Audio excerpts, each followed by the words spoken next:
Hey guys, Peter Udo here. Welcome to this segment. Today I want to talk about some concepts related to computer programming.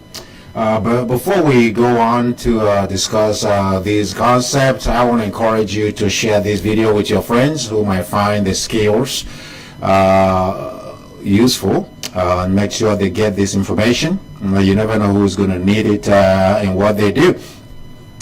With that said, I'm going to say let's go ahead and talk about this concept. And these concepts, they are the three-step process in performing a task. When you feed information to a computer or you make a request to a computer, how does that work? And I want to talk about algorithm. I want to talk about flowchart and the components of a flowchart. So let's go ahead and get started with that. So computer, when you give instruction to a computer, and that involves clicking on something or typing or performing some other input, such as speaking to a computer using a microphone as I do now. So what happens during that process is that you're making an input, the computer takes the input and then processes according to your request. For instance, we see right here that we have a print button. If I click print, that will be a request to the computer and it's going to go to the processor and that will be processed. The computer will process that and then figure out the output that we are requesting, and that output might be in form of showing me this stuff on the monitor or printing to a printer, and that will enable me to see what I've put in and what the computer have been able to come up with. That will be the output there. So to perform a task, a computer follows a set of algorithms. When we define steps on how to do things, those logical steps will guide the computer in terms of what it needs to accomplish for us. And oftentimes in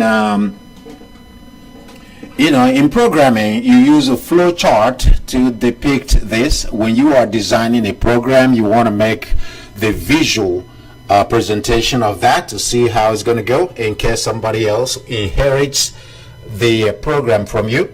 They will be able to look at the lines of code, to see the code as well as the flow chart. So the flow chart, what it does is that it shows the steps of a program, how things are done, and the components of a flow chart will include ovals, which is the terminal symbols that shows the beginning or the end of a program. It also will involve parallelograms, which used to represent inputs and output. It also involves rectangles, which are processing symbols, and arrows, which show the flow of the program and connects the symbols that we put there. So let's go ahead and use a demonstration here to show how that works. If you don't have Microsoft Visual or some other application for drawing a flow chart or some network diagram, I would say don't worry about it, because Microsoft Word these days are fully loaded with some of the tools that weren't previously available. So let's go ahead and demonstrate how that works. I'm going to go ahead and hit Control N on my keyboard to bring in a new blank document. And let's say that the scenario where we want to demonstrate here is that you want to write a program that will enable somebody collect money from a meeting group. Let's say you have a group that meet together and you want to contribute money for something, and each person is going to contribute a certain amount, maybe equal amounts or different amounts. So you will be able to make that input on the computer and be able to accomplish the calculation automatically. So we're going to use a flow diagram to show the algorithm of how this is going to take place. Remember, algorithm is logical steps that show how a task is logical set of steps that show how a task is accomplished. So we're gonna go ahead and illustrate that with let's call it last meeting collection flowchart. So this flowchart will be your guide to writing your pseudocode and then your program. Pseudocode, by the way, is equivalent to the actual computer program, but is not executable because it doesn't have the components to make it work as a program, but is a way of putting your thoughts out before you write it into a computer program. So let's call this last meeting collection flowchart, and we want to start by asking ourselves, how is this good program going to work? So for the algorithm, it will be to perform some calculations, but before we get to that point, we should be able to make an input, and that input will be number of people that will be contributing. Is going to be amount contributed for each person, and we expect our output to be the total amount, which is number of people multiplied by contribution per person, and then we end. You start, get an input, and then produce output, and then end the program. And we're going to show how that works. And to show that, I want to go to insert, and I look for where it says symbols. Let's see, should be somewhere around here. Shapes, not symbols. Scratch that. So we said earlier here that ovals are terminal symbols. That means we use it to begin, we use ovals to begin, and we use ovals to end. So we're going to come over here and grab an oval, and I'm going to draw one here, actually make it smaller, and drag it to the center. So I will say start. This is the start of the program. And to show flow of this program, I'm going to use an arrow to do that. I will go to insert the shapes, and I'm looking for an arrow, and it's going to point down in that direction to show how the program is going to flow. So since I have this, I'm going to look for a parallelogram. If you look at what I have here, it says the parallelogram will show input or output. So I'm going to go back there and look for a parallelogram to make this happen. And I'm going to click on this. Once you use it once, it's going to bring it up here so you have access to it.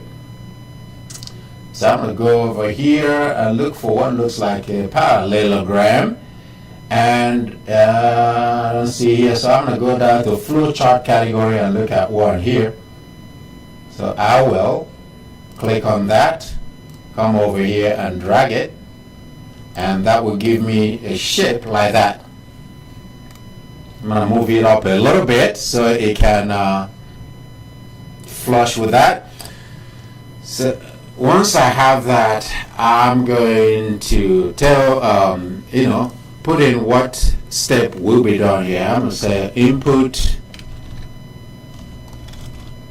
contribution per person. Okay, that's what is going to happen at this step. Once again, what happens where we have a parallelogram? Input. So this is something that most likely you will be doing on a keyboard. So input contribution per person. And there I'm going to grab the arrow again to show the next flow, because we're going to be requesting for number of people to multiply this with. So I have two options here. Either go back here and go to shapes and grab another arrow, or look at that one there. I can actually hold Control key on my keyboard and drag this to copy that. That will save me a lot of time. Oops, it's copying the wrong one. Actually, that's not a bad idea. I can move it down here and use it later and edit. So I copied the wrong one, but I'm going to move it down here because I'll still use it. I'm not going to delete it. I'm going to grab one of the arrows. It looks like it made a double copy there when I selected two of them together. So I'm going to drag this up, down, up, flush with the tip of the arrow. And now here's the input contribution per person. My second parallelogram will say input number of people. So I want to collect the number of people. Input number of contributors.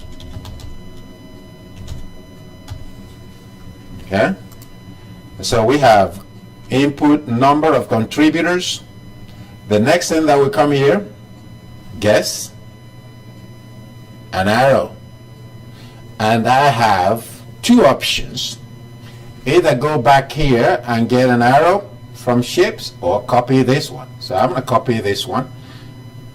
So I'm going to hold Control key on my keyboard, and once the shape of that pointer changes, I'm going to drag and look at what is happening. It copies my arrow. And now that I have input here to get contribution for each person, maybe they're contributing $10, and there you have input number of contributors. Maybe you have 12 people. Let's assume that's the number. Next stage, we want to look at what the output will be, and for that we want to see actually the processing stage. The processing stage will be represented by rectangles. The processing is where we will be multiplying number of people, the number of contributors, by contribution per person to get the total amount contributed. So we're going to come over here because we don't have a rectangle here already. There's nothing to copy. So I'm going to go back there and look for a rectangle. Luckily, there is one here in the recently used shapes. Each time you use one here, it's going to stack it up for you up here for easy access. And you can see rectangle in multiple locations. These are forms of rectangle. That if you go all the way down to Flowchart, there's a rectangle here. So let me grab it from that location and come over here and insert and draw. That will be my rectangle.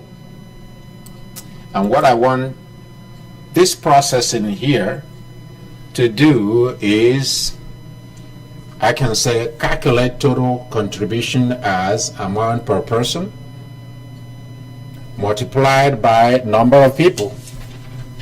Okay, calculate total contribution as amount per person multiplied by number of people. That's what it's going to tell the computer to do there. Or multiply contribution per person by number of people and display that as total contribution. So either way you put it, it will make sense in the flow chart. Yeah. All right. Let's put that in there. Two possible ways to say it: multiply contribution per person by number of people and display that as total contribution, or calculate total contribution as amount per person multiplied by number of people.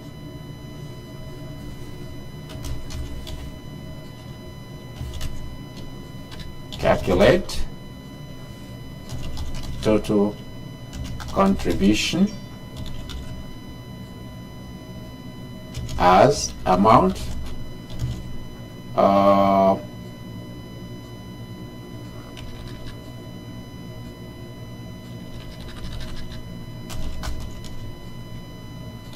contribution per person multiplied by number of people. So this pretty much tells you the algorithm the computer will follow to run your program. Oftentimes it will display a text box on the computer screen where you make this input. It will prompt you to say input contribution per person, maybe you put $10. Input number of contributors, maybe 12 people. And when the computer does its number crunching, it will be $120. But for a huge number, it's not going to be easy to calculate for a human, so it makes sense that the computer takes over that for you, which is why this kind of program is very important. So we're going to make this heading 1, and we're going to center it and underline. Do that quickly before going back to the flow chart. Alright, so we have one more step. Can go back there and grab arrow, but we don't need to do that since we can copy. Hold down Control key and drag, and we have our arrow right here. The arrow is right there. And now recall that ovals are terminal symbols. What does that mean? They are at the ends of the whole flow. So it started and it's going to end. And I have option here to grab oval here and put there. Guess what? I have it here. So I can photocopy, Xerox. Not really photocopy, but just make a copy of that. Simple copy here. So I'm going to hold down Control key and copy that, drag it down here and drop, and adjust that so that it aligns with the rest of its brothers and sisters. So this will be end, right? Everything that has a beginning will have an end. So we're going to end it right here, right? Okay. That is the instruction the computer will follow once we write the program. So what we do here is now we ask ourselves what lines of code will make these happen. Whether you're using Python, Java, C#, or some other program, there's a way to make these codes happen. Once you capture your thought graphically with this, let me decrease the magnification so you can appreciate the global view of this. Look at that. So this is our flow chart for our last meeting collection. So we can develop a program that can calculate our total collection even if we have over 1,000 people. So let's increase that. And this can apply in other scenarios. Maybe you have a number of employees and their wages. You can have wages times number of employees, which is the process here, and it will calculate that and display. So there are many similar scenarios where you can adapt this line of thought or logic or algorithm, and it will work perfectly. So we're going to go ahead and save that. I'm going to go ahead and save it to my USB drive. Click, scroll down here. It says captures. I'll say last meeting collection flowchart. I will leave it like that. And then close. Alright, that's it for you guys. If you have any question, please be sure to send me a comment, and if you like it, be sure to give it a thumbs up. Remember to share with your friends, and don't forget to subscribe.